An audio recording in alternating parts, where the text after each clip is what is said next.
The Hunter Who Listened. It was cold.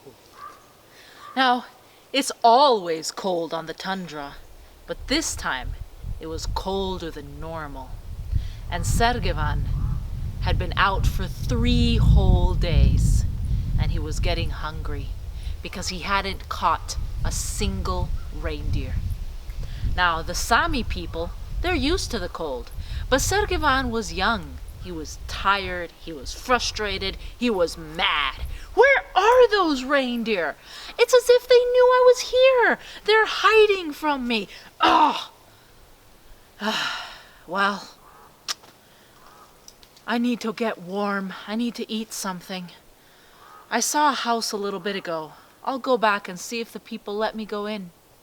So Sergevan picked up his bow and arrows and started trudging through the hard snow back to the little house where he had seen smoke coming out of the chimney.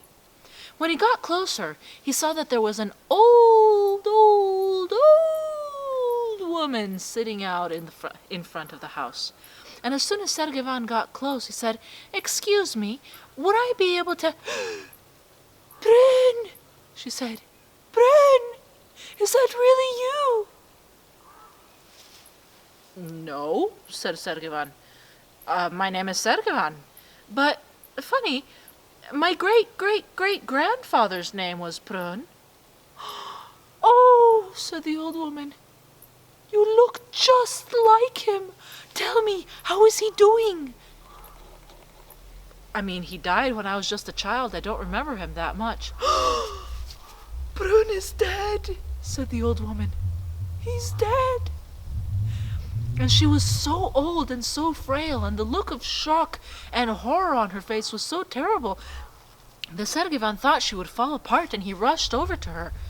She had jumped up when he had said that, and he helped her to sit down, and her eyes filled with tears. "Oh, Prun is dead," she said. "I was going to marry him, but I never stopped loving him.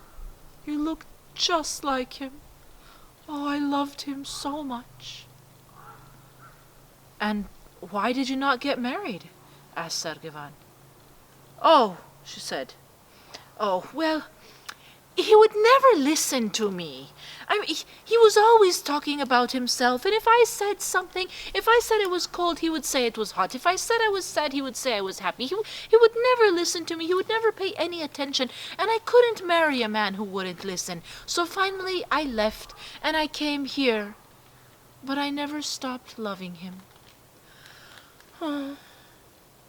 She looked so sad that Sergevan felt very sorry for her, and he didn't quite know what to say to that, and so he said nothing. But after a while she shook herself and said, "Oh, and you, his great-great-great-grandson, you have been hunting?" "I've been trying to hunt," said Sergevan, remembering the miserable 3 days that he had spent in the forest.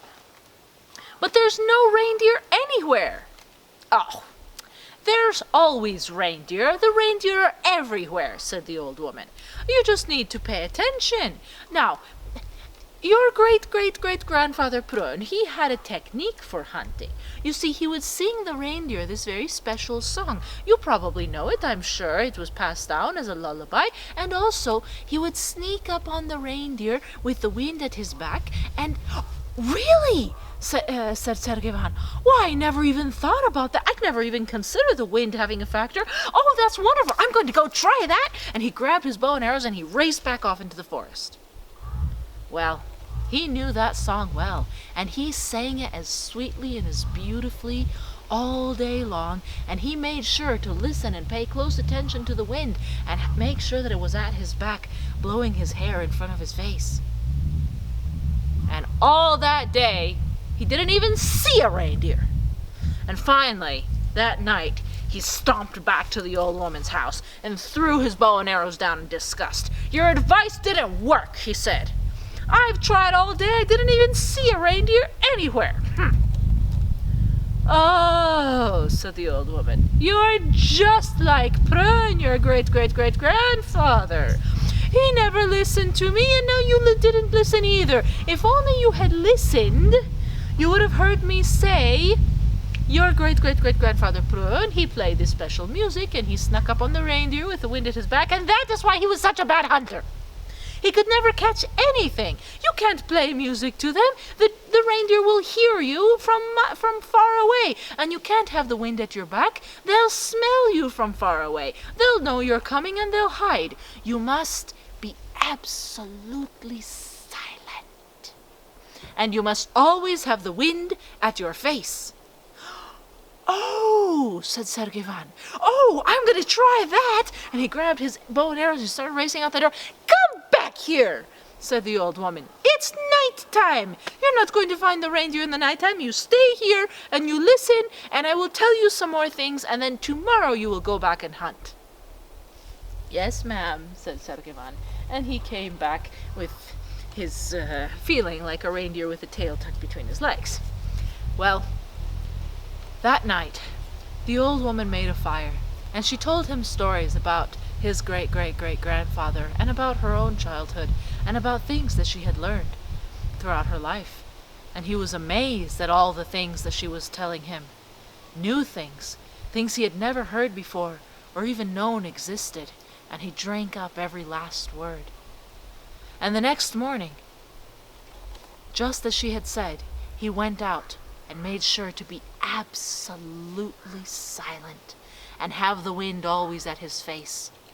And pretty soon, he saw them, a small herd of reindeer feeding carefully in the snow.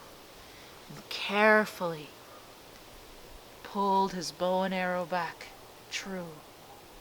Let the arrow fly. And that night, he carried back a big fat reindeer to the old woman's house, and he and the old woman had a feast.